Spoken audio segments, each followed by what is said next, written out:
Good morning. My name is David Morrison, and I'd like to say bonjour, tansi, anin, welcome. My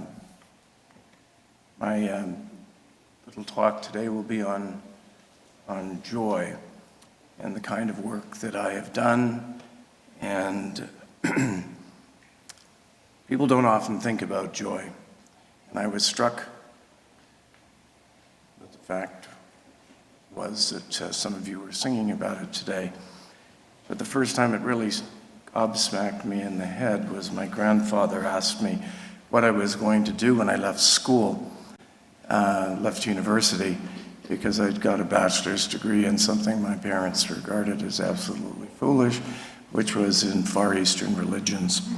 And how was that going to work out for me in the workplace? Anyways, it was a real grounding in being able to look at different things. I've been raised in a pretty Protestant church, a bunch of Scots, and very severe at that. Presbyterians, and love them all, but it was a small community, and what was I going to do? But he put it in such a way, and maybe I said this: what by the grace of God have you been charged to be? What by the grace of God have you been charged to be? Well, you think it all coming out of university that you're all that smart, and you should have an answer for that. Well, that just struck me dead right in my seat, and I thought for a long time, and he said, that's good.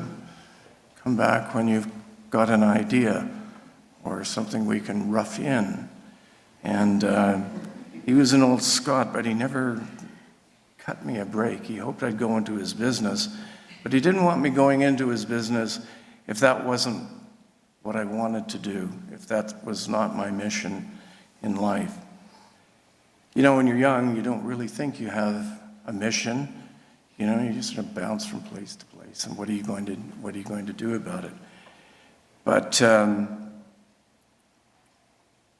he challenged me through those years, and he talked to me often about joy. I put down some of his favorites and some that I've just found, but I'm just going to read them out to you now. The sole joy lies in doing. Doesn't matter what we say, it matters what we do. And it's in service to others that we can make the most difference. If you carry joy in your heart, you can carry and heal anything. Happiness depends on what happens. Joy does not. Where our work is, it's another quote, let it be with joy. A joy shared is a joy doubled. I was born in Calgary, Alberta. I lived for 2 years in an orphanage, a Salvation Army orphanage there, before being adopted and brought back to Manitoba. Don't remember a darn thing, but here I am, and I was to discover that I had Indigenous roots, and not immediately. One of the more traumatic things one can have in their life is having kids run up to them in the school ground and tell you that your mother is a prostitute and you're no good, and all that sort of stuff that had come from other people. I'm sure people who've been adopted might relate to some of the tough stuff that goes with that. However, I had to answer my grandfather. I said, I get a lot of joy out of helping people. And in helping people, he said, well, in what ways? And I said, well, doing little chores here and there, and this, that, and the next thing, and giving people rides. And he said, are you going to do that for the rest of your life? And I said, I hope not. I really hope not. But I really like doing something like that. Well, one night I was talking to a good friend of mine, John Andrews, and he and I came up with an idea that we would start a 24-hour crisis line for people that were contemplating suicide or that were in a bad way or just lonely. And so we invented something that was called Switchboard. And at the time, there were no 24-hour phone lines. For that, there was a Salvation Army one, which people sometimes chose to use, but in most cases did not. Having set that up very quickly, we soon united with a fellow called Lloyd Gurman, and Lloyd had a thing called Crisis Bus. He could get right out there where people were having trouble right away, and our organization was growing. It was always fixated on helping people. Then I ran into a couple other people, Ron Trembrak, Bruce McManus, who's a playwright now, and a couple of other people, and we set up a thing called Clinic, spelled with a K. We didn't have a lot of money in those days, and we took any money that we could find. Winter grants, summer grants, you name it, we would get granted somehow, and sometimes not. So oftentimes, Clinic, as it's now known, where we had dental and we had this, that, and the next thing, Switchboard, Crisis Bus, physicians and nurses were in my house variously on Raglan Road, on Broadway, in the old powerhouse on Notre Dame for the Health Sciences Center, again in another house that I had on Broadway, and eventually we settled down the road. Some of you will know where that is. Anyways, that was an exciting thing to do, but I felt always challenged to do something else. I don't want you to get the job. I was a job hopper, but I looked around, and behold, by luck, I came to work in the legislative buildings. I worked for 2 deputy ministers, Mike Mendelson. I worked also for Minister Evans, and I also worked for Minister Smith. And that was fun, and that was interesting, but I wasn't getting a whole lot of satisfaction out of it. It was busy, go, go, go. So I decided I wanted to do something else, and I asked the minister what it might be. And again, we had one of these heavy discussions about, well, what was it that I wanted to do? And she sounded a little bit like my grandfather, but a whole lot like my grandfather. And I said I would like to, I'd like to go and run an institution somewhere. She said, well, that's kind of odd. Like, what do you got in mind? And I said, well, I'd like to run an institution out in Portage. They're looking for, Portage-la Prairie, they're looking for a superintendent of youth for the kids that are out there. And I think I can serve them well. Anyways, went out to there and spent 5 years in Portage running the Agassiz Center for Youth. And one of the things that you'll discover in any facility, you're only as good as the staff that you have. And if all they've learned is not much, then the kids will learn not much, and you'll never have any program that resembled anything you wanted to have. So a large part was the education and the training of the people that were there. And I was able to engage Red River Community College, the University of Manitoba, the University of Winnipeg, and Yellow Quill College, to see that we were able to offer on grounds the 2-year course in child and youth care that was being offered, which incidentally was set up by myself, Reg Alcock, and another fellow, Bruce Hardy, at the Red River Community College. They were all fighting for students, and I said, we have people that are trained here. I have a couple of degrees, and he has a couple of degrees. Why don't you come and teach at our place, and don't charge our people anything, but charge the people that are unlucky enough to be in the community that only get sort of a first-year course and never get beyond it because there's never enough people to take it. Anyways, at that time, I met a lady who convinced me that I should come down to the United States and look at her program. I had brought her up for a week to look at the kids and work with the kids. We had set up what was called a very, very bad name, but the Native Cultures Group. We had a sweat lodge, we had a teepee, we did traditional things. Not every kid was, these had been adjudged under the Young Offenders Act as being what was ordinarily called delinquent. But kids have got to be about something. They have got to be about something. We condemn them for being irresponsible and give them nothing to be responsible about. And I think we miss it so often by not giving kids responsibility, whether that's your young kids and chores and so on and so forth. But there's a big correlation between learning in the home and the small chores and how they come into other things. So I went down to the United States and very quickly discovered that I wanted to come back to Canada. I was a Canadian, darn it, I wasn't going down there. However, she invited me down again, and I won't say they sweet-talked me, but they certainly were a happy group of people, and she was a happy person at what she was doing, probably the best in the country. And they took me up to a place in the Catoctin Mountains. I don't know if any of you know where that is, but that's where Camp David is and where the president goes to relax or have summits and so forth. And it was up in these mountains where they showed me this place that had been used by 15,000 people at the turn of the century for tuberculosis and so forth. And it's an historic site. Anyways, we had bid on it, or she had bid on it, and we eventually got it and had 243 kids up there from Washington and Baltimore. And these weren't your usual kids. These were kids that had been in a lot of trouble, had shot people, killed people, offended in every way to go. But again, in hiring up all the staff, you got to be careful who you hire. And number two, you got to train them really well. And one of the things that I always did was I trained my own staff. It didn't matter what the size of it was.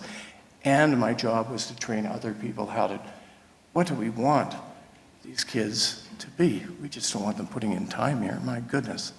Anyways, my wife and I went up there. Incidentally, my wife has been my partner now for, it'll be 48 years come December. And she's quite a lady. We have 6 kids, and we've had 16 special foster kids in that time. And then we had the 243 and all the staff that went with us. We were in the Catoctins, not the friendliest place in the world, because as a Canadian, I always thought this stuff about the KKK was long forgotten about, and that the Nazis in Lederhosen were forgotten about, only to find on my first day of school 250 people protesting in Lederhosen and gowns and saying, YSI, Youth Services International, get out of town. Morrison, get out of town. Kids need to leave. The bus driver was so frightened, couldn't pick up my kids and just drove away. And the state police were holding everybody back, keeping them away and screaming. And it was just surreal. I couldn't believe that this was actually going on. But they were dead serious.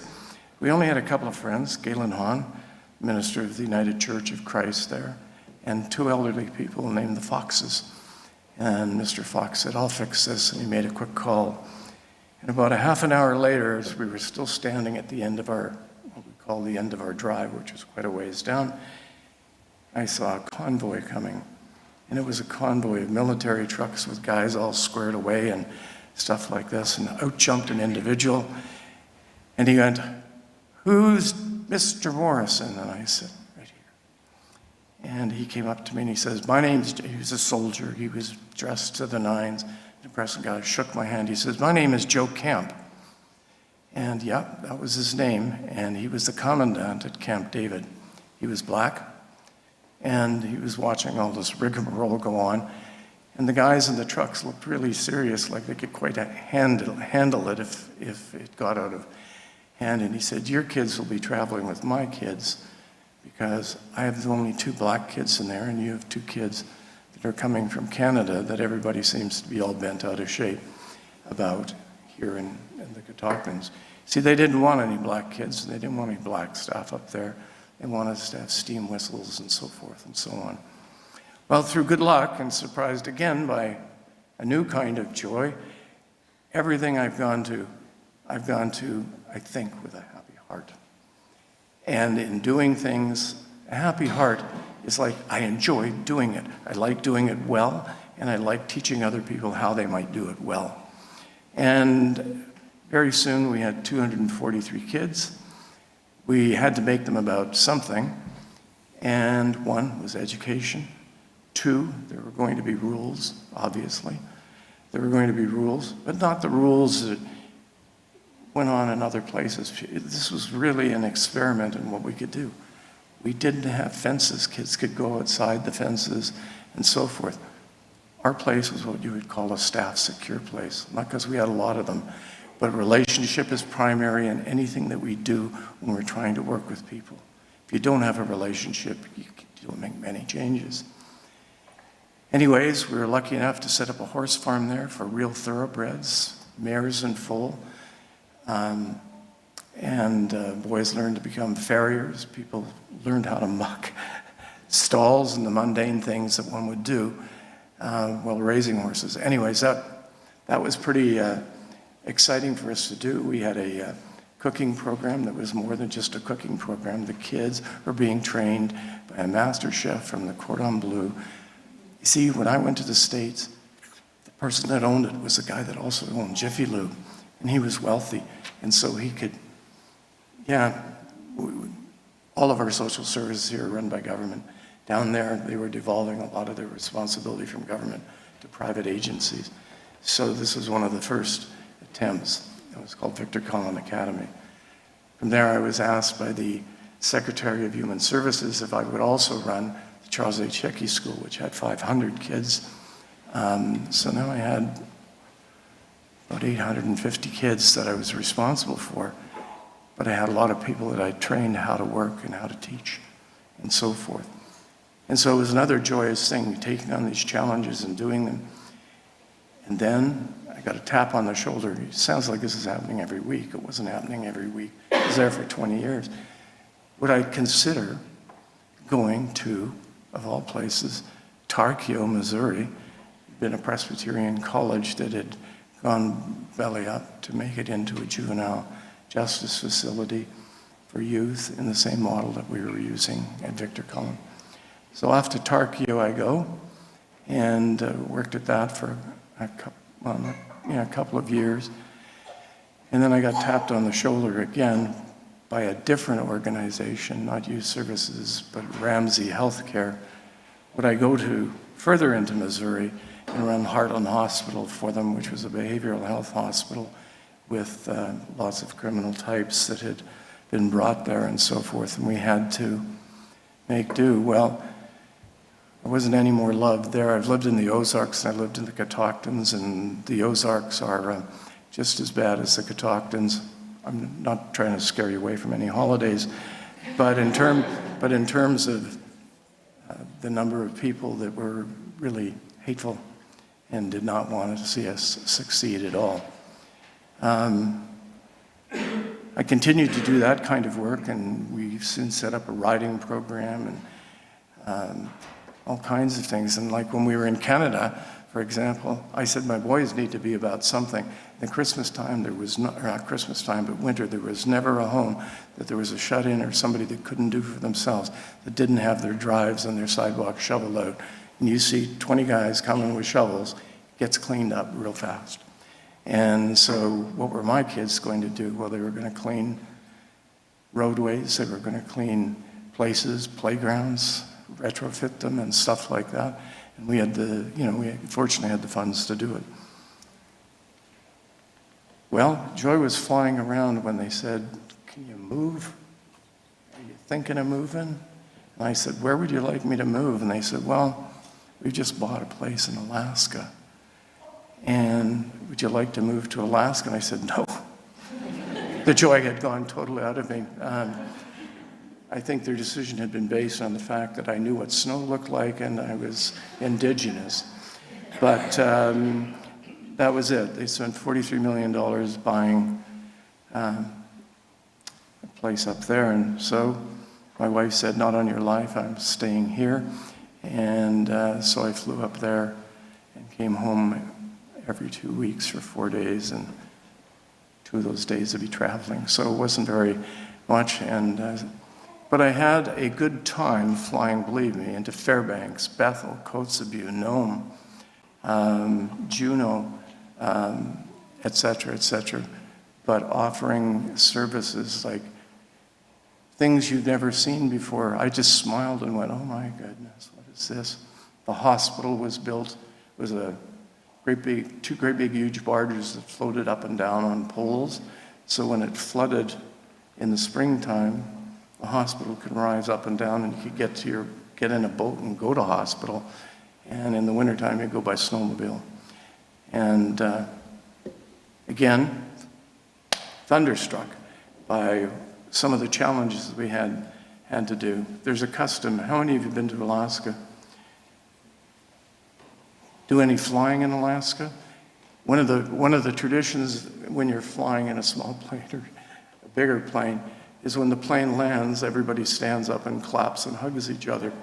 And it was kind of one of those aha moments about being lucky. And I had a nurse that worked for me who was getting ready to retire after 25 years, and she said, I can't stand another trip, David. I said, well, you've done it for 25 years. My goodness, good luck to you. And so like Sarah Palin and I have seen Russia many times as I've been flying past Little Diomede and Large Diomede up to Fairbanks and so forth. But we were putting together several programs. I'll just tell you one interesting thing about that. Our company, the company I'd gone to work for was Cornell, and have you heard of the Iditarod? Anybody hear of that? It's a big dog race up there that people come from all over Sweden. They got dogs that are this big, you know. And they said, well, we're going to sponsor the last musher in Alaska, Joe Varney. And you've got to do all the ceremonies for him, et cetera, plus you're his passenger. I said, certainly not for the whole Iditarod, come on now. And they said, no, when they show it off on the day before the Iditarod. Well, I got my headband on and I'm ready to go, and kids are cheering me on and stuff like that. And they do a race of about 2 miles. Well, when all the dogs take off, and excuse me, when all the dogs take off, they've been sitting all night and they can only think about one thing while they're running, and that's pooping. And all of a sudden there was a storm of sorts coming my way, and I just threw the canvas over my head, and I've never been glad to see a dog race. But it was those kinds of things. You just sort of look. If you've ever been to Nome, you'll discover that it's seawater over the house, people trying to sell you everything from drugs, little things of gold, and liquor stores. And I met our contractor. His name was Scotty. That's all he had on his stuff that was building things for us. And he came out quite loaded one night and asked me if I would be kind enough. Would I buy this set of bones? And, well, I said, bones? What kind of bones?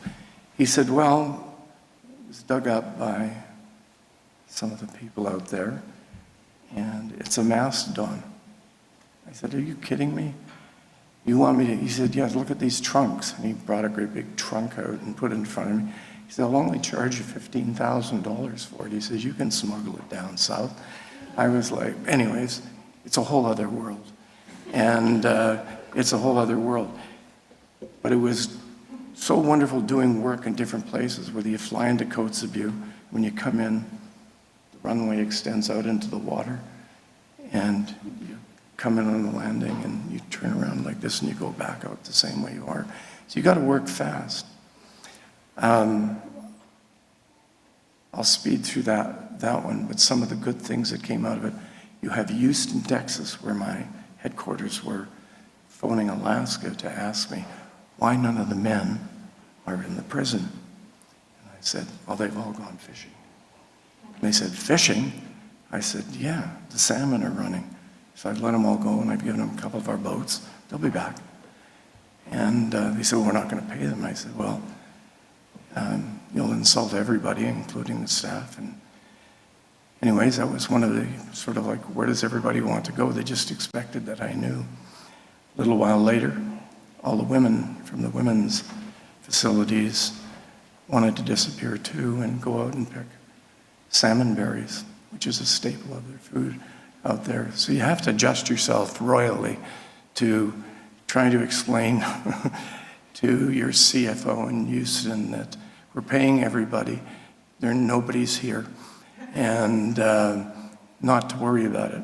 There were some people there that stayed and cooked, and the Alaskans are really crazy for basketball, so I cleared out the local Walmart of all their basketball stuff. I've had the good luck of working all over the United States, in Maryland, Florida, Texas, Colorado, Missouri, Iowa, Alaska. And if I didn't have my family, and if I didn't have those, my wife, and people that supported, and really the people that I worked with, I was the manager, but I never didn't see people during the day. Half of my day in the office, half of my day, as they say, on the floor, but half a day being involved with people. Probably dragged this on too long, but I'm going, that's the kind of thing that you choose to do, that I had been called to do. And in many ways, it felt like somewhat of a mission because I never got out of it. I decided to come back to Canada, it's almost 12 years ago now, and retire. And I wanted to hear that crunch of snow underneath my feet. I wanted to see snow blowing through barbed wire fences, not be able to make it to Portage. You know, all those kind of good things that I dreamed about. My mustache freezing, my nose hair snapping. And having done that, I discovered when I came back that I neither fished, I didn't snowmobile, I didn't golf, I didn't do any of these things. I'd been too busy doing other things. And so I sat at the house, retired for about 2 weeks, and said, what am I going to do? And a friend of mine phoned me and said, well, have you thought about this? And I said, what is this? And I went and helped at the United Church with respect to consulting and getting their halfway homes back on track and so forth. But that was just kind of an interim job. But being Indigenous, I'd also been taught by an elder for many years when I had come back, and he enjoined me to come to Circle of Life, Thunderbird House, which is down on Higgins Avenue, if any of you have been down there. And it was quite a mess. He said, well, come on to the board meeting and we'll meet some people. We went to the board meeting and there were no people. And he said, and this is one of the failures. When they built the place, they never came up with ongoing funding for it. Make a long story short, I became the board and then had to recruit other people to the board. Place looks run down, it was beat. COVID just knocked the locals knocked the can off us and broke all our windows and stole our copper and burned down our sweat lodge and so forth. And we were in quite a place. And we have no funds coming in except those that we solicit from other people, throw in ourselves, or get in the way of grants. And we had none of those things. However, in 4 years, we were able to raise almost $4 million. Now we've gone over just over $4.5 million, and it's being totally rebuilt. I ran into, where is it? There, right there. Whose sister is a landscape architect who's going to be doing our landscaping there because it's been so defiled and burnt up and so forth. Lots of excitement there and a lot of heart there, a lot of drugs there, a lot of sad lives there. But the place was made to teach, was made to be a sanctuary for people to come in and hear their elders, to learn about how to do things and so forth. And it's well on its way to that happening again. Thinking I was going to the States a lot earlier than I was, I've resigned after many years, and wondered what I was going to do. And then, lo and behold, I ran into Brandy Bobier, who I think may have spoken here at some time, at Community Helpers United. And then I ran into Mike, who gathers the food during the day. And so I'm working there now, writing grants and proposals for them so that they can continue to bring food to the people who need it most in our community. Whew, it's a little longer than 20, I think. But, and I apologize to you for that. It's just hard going over a life of 77 years and saying, what the heck did I do? And, but the excitement, the mission, if you're going to do something, do it well. You know, if you're going to do something, choose it and say, this is my vocation. You know, people now talk about changing jobs every 2 years.